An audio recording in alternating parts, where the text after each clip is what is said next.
एक काल के बारे में पढ़ेंगे कि इस काल की जानकारी हमें किन वेदों से मिलती है। तो इस काल की जानकारी हमें यजुर्वेद, सामवेद, अथर्ववेद से मिलती है। उत्तर वैदिक का समय अवधि कितना है? तो 1000 से 600 ईसा पूर्व है। अब हम पढ़ेंगे यजुर्वेद के बारे में। यजुर्वेद में किस चीज़ का वर्णन है? तो यजुर्वेद में यज्ञों के नियमों एवं विधि विधानों का संकलन है और इसमें बलिदान विधि का भी वर्णन है। अब हम देखेंगे सामवेद के बारे में। तो साम का शाब्दिक अर्थ है गान। इसे भारतीय संगीत का जनक कहा जाता है। इसमें संगीत स्त्रोत का भी वर्णन है। और अथर्ववेद के बारे में पढ़ेंगे हम। तो अथर्ववेद को अथर्वा ऋषि द्वारा रचा गया है। इसकी रचना की गई है। इसमें कुल 731 मंत्र हैं तथा लगभग 600 पद हैं। अथर्ववेद का संबंध चिकित्सा एवं तंत्र मंत्र और वशीकरण से।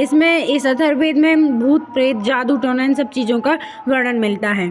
और जैसे कि मैंने अगली वीडियो में बता दिया था आपको कि 4 वेद होते हैं, 6 वेदांग होते हैं, 18 पुराण होती हैं और 108 उपनिषद होते हैं। अब उत्तर वैदिक काल के कुछ महत्वपूर्ण तथ्यों को देख लेते हैं। उत्तर वैदिक काल में इंद्र की बजाय प्रजापति सर्वाधिक प्रिय देवता बन जाते हैं। यानी कि जो ऋग्वैदिक काल था वहाँ पे इंद्र की पूजा पहले बहुत सर्वश्रेष्ठ देवता माना जाता था, लेकिन अब उत्तर वैदिक काल में इंद्र की बजाय प्रजापति को ज़्यादा पूजने लगते हैं, मानने लगते हैं देवता में। अब उत्तर वैदिक काल में क्या होता है कि वर्ण व्यवसाय की बजाय जन्म के आधार पर निर्धारित होने लगे थे। यानी कि पहले ऋग्वैदिक काल में क्या होता था कि समाज 4 भागों में बटा होता था। कौन कौन से? ब्राह्मण, क्षत्रिय, वैश्य, शूद्र। तो इन लोगों को जिसे जो कार्य आता है उसके हिसाब से कार्य दिया जाता था ऋग्वैदिक काल में। लेकिन अब उत्तर वैदिक काल में क्या होता है कि जन्म के आधार पर अब कार्य दिए जाने लगे कि इसके घर में जन्म हुआ तो इसे ये कार्य करना चाहिए बस।